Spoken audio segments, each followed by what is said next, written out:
નમસ્કાર ખેડૂત મિત્રો, હું રમેશ રાઠોડ, વિષય નિષ્ણાત પાક સંરક્ષણ કૃષિ વિજ્ઞાન કેન્દ્ર ગીર સોમનાથ. સૌપ્રથમ તો સર્વે મિત્રોનું આજના આ કાર્યક્રમની અંદર હાર્દિક સ્વાગત છે. મિત્રો, અવારનવાર આપનો ખૂબ પ્રેમ અને આપનો જે કહેવાય કે સપોર્ટ અને સહકાર ખૂબ મળે છે, એટલે મને જુસ્સો થાય છે કે હું નવી માહિતીઓ લઈને તમારા સુધી પહોંચું.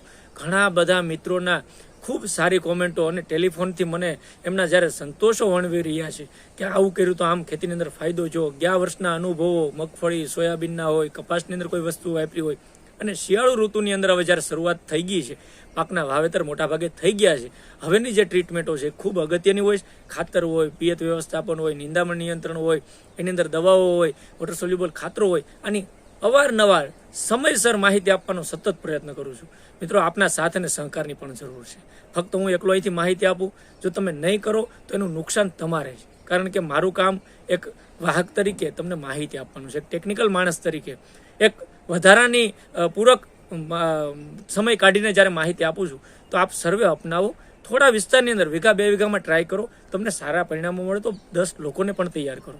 અને એ વાતો આપણે આ ટેકનિકલ મુદ્દાની અંદર કરતા હોઈએ છીએ. એ વાત શરૂ કરીએ પહેલાં આપ સર્વે મિત્રોને ખાસ વિનંતી છે કે હજી સુધી આપ ચેનલની અંદર નવા હો, જો પહેલી વખત આ ચેનલ જોતા હોય અથવા હજી સુધી સબસ્ક્રાઇબ ન કરી હોય, જે મિત્રોએ વારંવાર જોવે, ઘણા બધા મિત્રો સબસ્ક્રાઇબ કરવાનું ભૂલી જતા હોય, તો ચેનલને સબસ્ક્રાઇબ કરી લો. સબસ્ક્રાઇબ કર્યા બાદ ઘંટડીના નિશાન ઉપર ઘંટડીનું નિશાન દબાવશો એટલે ઓલ નોટિફિકેશન આવી જશે. તમને વિડીયોના નોટિફિકેશન, એટલે જ્યારે પણ વિડીયો નવો આવશે એટલે તમને એનો સમયની અનુસાર નોટિફિકેશન મળશે. ત્યારબાદ મિત્રો ખાસ વિનંતી છે કે વિડીયો પૂરેપૂરું જોવાનું રાખો. આખો વિડીયો જોશો તો સમજાય છે. ઘણા બધા મિત્રોને મને ડાયરેક્ટ કોમેન્ટ અથવા ફોન આવે, હજી તો વિડીયો શરૂ કર્યો હોય કે આપણે કોઈ વિષય નક્કી કર્યો હોય કે આજે ચણાના પાકની અંદર કટોકટીની અવસ્થાઓ પિયતની કઈ કઈ છે એની વાત કરવાની હોય, એટલું સાંભળે પછી પૂછે કે સાહેબ કેટલા દિવસે પાણી આપવાનું. ઓલરેડી વિડીયાની અંદર માપ, સાઈઝ, દિવસો બધું જ હું કહેવાનો પ્રયત્ન કરતો છું.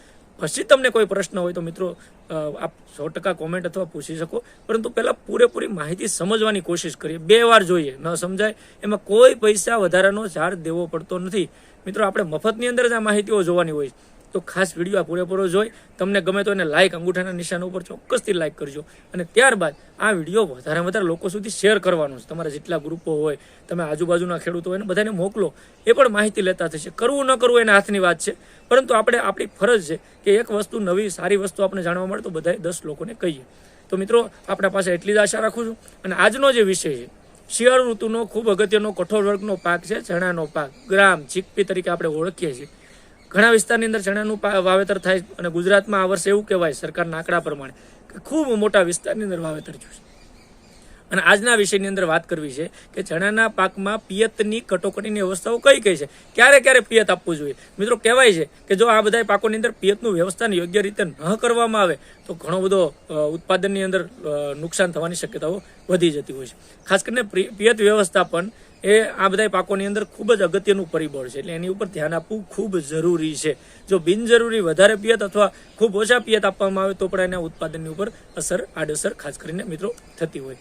ખાસ કરીને ઘેડ નો જે વિસ્તાર છે અથવા ભાલના વિસ્તારો છે, ત્યાં મોટાભાગે ચોમાસા પછી ભેજની અંદર જ આ વાવેતર કરવામાં આવે, એટલે કોઈ જાતના પિયતો આપવામાં આવતા નથી. મને ઘણા બધા ઘેડમાંથી ખેડૂત મિત્રોના ફોન આવે, સાહેબ અમે એકવાર ચણા વાવી દીધી, પિયત આપતા નથી, કારણ કે એ તો ભેજની અંદર, ચોમાસાના ભેજની અંદર જ આ પાક લેવાતો હોય. ખાસ કરીને આ ઘેડ અને ભાલ વિસ્તારની અંદર જ્યાં ફક્ત ક્યારીની અંદર અથવા ચરોતરનો ઘણો બધો વિસ્તાર છે કે જમીનમાં ચોમાસા બાદ ભેજ સંગ્રહાયેલો હોય ને ત્યાં જ આપણે વાવેતર કરી દેતા હોઈએ, તો ખાસ કરીને આ ભેજનો ઉપયોગ કરીને બિનપિયત જે ચણા છે એનું વાવેતર આ વિસ્તારની અંદર કરવામાં આવતું હોય.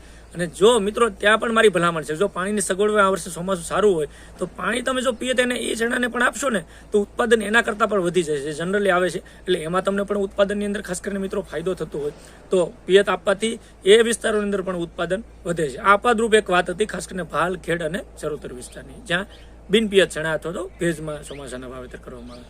હવે ખાસ કરીને પિયત વિસ્તારની અંદર તો આપણે જોયું છે કે કાં તો કોરાની અંદર વાવીને પિયત આપણે આપી દેતા હોય છે અથવા કોરડું પાય અને ચણા વાવેતર કરીને બીજવાણી દેતા હોય છે.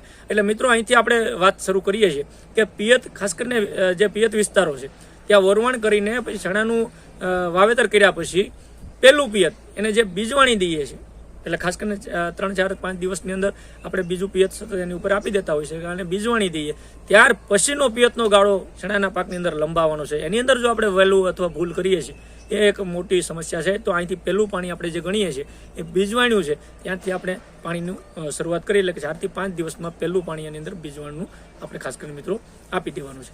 હવે બીજું પાણી છે એ ખાસ કરીને ડાળી ફૂટવાના સમય, આમ તો આપણે સમય જે નક્કી કર્યો વૈજ્ઞાનિક અભિગમથી એ ડાળી ફૂટવાનો સમય છે. એટલે કે ખાસ કરીને હું જનરલી જમીન વાઇઝ ભૌગોલિક પરિસ્થિતિ વાઇઝ આ ફેરફારો દિવસના 5 દિવસ આગળ પાછું થઈ શકે, એટલે દિવસોને આપણે પકડી નથી રાખવાના. પણ જનરલી 23 થી લઈને 28 દિવસનો જે ગાળો છે ચણાના પાકની અંદર, વૈજ્ઞાનિક રીતે આપણે જોઈએ તો આ 23 થી 28 દિવસનો ગાળો જે આપણે બીજવાણ્યું છે એના પછીના ગાળાથી આપણે ગણીએ છીએ, તો એ સમયની અંદર ફૂલ ખેંચ પડી ગયા પછી જ્યારે પિયત આપશું તો આ ડાળી ફૂટવાનો જે અવસ્થા છે એ સમયે પિયત આપવાથી આપણે ખૂબ સારા પરિણામો ખાસ કરીને પિયત વ્યવસ્થાપનની અંદર આપણે મિત્રો મેળવી શકતા હોય.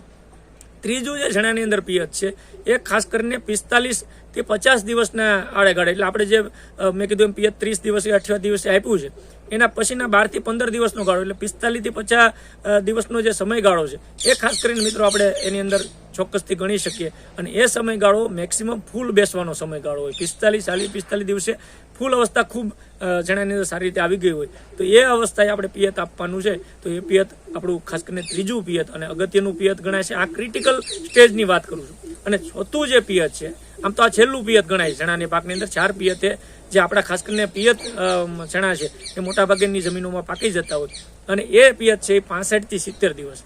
તો 60 થી 70 દિવસમાં મેં કીધું આગળ પાછળનો જે 5 દિવસનો ગાળો છે તમારે થોડુંક ફિક્સ નક્કી કરવાનો છે. અને આ સમયગાળો છે એ પોપટા બેસતી અવસ્થા હોય છે. ફૂલમાંથી પરિવર્તન થઈને પોપટા બેસે છે, આજનો દાણો શરૂઆત થઈ જાય છે, એટલે એ અવસ્થા એને ખાસ પિયતની જરૂર પડે. તો ચોથું પિયત પોપટા બેસતી અવસ્થાએ મિત્રો આપણે ખાસ કરીને આપવાનું છે. તો આ જે 3 મહત્વની અવસ્થાઓ મેં વાત કરી, ચણાના પાકની અંદર ડાળી ફૂટવાની અવસ્થા, ફૂલ બેસવાની અવસ્થા અને પોપટા બેસવાની અવસ્થા, આ 3 અવસ્થાઓ છે એને કટોકટીની અવસ્થાઓ કહેવામાં આવે.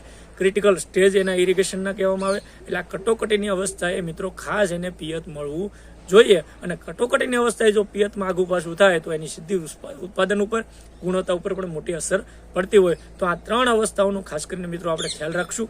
અને આ દિવસો પ્રમાણે જો ચણાના પાકની અંદર પિયત વ્યવસ્થાપન કરશું તો ખૂબ સારા પરિણામો મળે. ઘણા ખેડૂત મિત્રો ચણાના પાકની અંદર પણ ખૂબ વધારે પડતા પિયત આપતા હોય. મિત્રો બીજા અન્ય પાકોની કમ્પેરિઝનમાં, ઘઉંની જ્યારે કમ્પેરિઝન તમે આ પાક સાથે કરો છો તો એટલા પિયત ચણાના પાકને જોતા નથી. આમ તો બિન પિયત વેરાયટીઓમાં તો ખૂબ ક્રિટિકલ રીતે આપણે કામ કરવાનું હોય, પણ પિયત જે જાતો છે એની અંદર પણ મેં કીધું એમ 4 જે સ્ટેજ છે, 3 મહત્વની કટોકટીની અવસ્થા ને 1 ઓરવાળનું પિયત, બીજવાળનું પિયત જે આપીએ એ પિયત પ્રમાણે 4 પિયતથી આપણે ચણાનો પાક ખૂબ સારી રીતે મિત્રો આપણે પકવી શકતા હોય.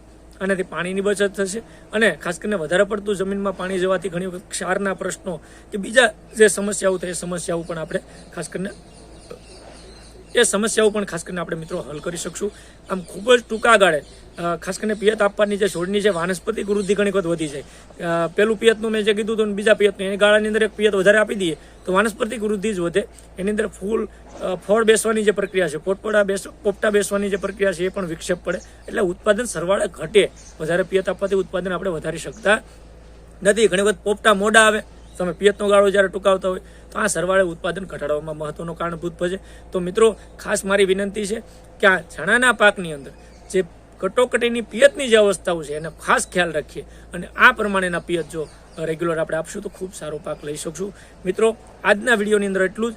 આની અંદર કાંઈ પ્રશ્ન હોય તો સ્ક્રીન ઉપર મારા નંબર છે, આપ આ નંબર ઉપર વોટ્સએપ કરી શકશો, કોલ કરી શકશો. તમારે કાંઈ પણ માહિતીની જરૂર હોય તો એની અંદર પણ મને મેસેજ વોટ્સએપ દ્વારા કરજો. આપણે સાથે મળી પ્રયત્ન કરશું કે કંઈક સુધારો કરી શકાય. ખેતીની જે ટેકનિકલ માહિતી, અહીંયા જે મેં માહિતીની વાત કરી એક કૃષિ યુનિવર્સિટીઓ દ્વારા, સંશોધન કેન્દ્રો દ્વારા ભલામણ પ્રમાણેના ડેટાબેઝ વાત કરી છે. આ કોઈ હાથે બનાવેલી માહિતી અહીંયા આપવાનો આપણે ક્યારેય પ્રયત્ન નથી કરતા. કોઈ કંપનીની પ્રોડક્ટોનું પ્રમોશન નથી કરતા, કોઈ પેકેટ પકડીને તમને વેચાણની વાત નથી કરતા.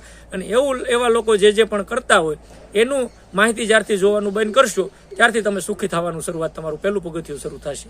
એટલા માટે કહું છું, બધા લોકો એવા નથી હોતા, પણ મોટા ભાગના રાફડો ફાટ્યો હોય કે ખેડૂત પણ કન્ફ્યુઝન થાય. 10 પ્રકારના અલગ અલગ વિડીયો જોવે, 10 પ્રકારના ખાતરો બતાવે.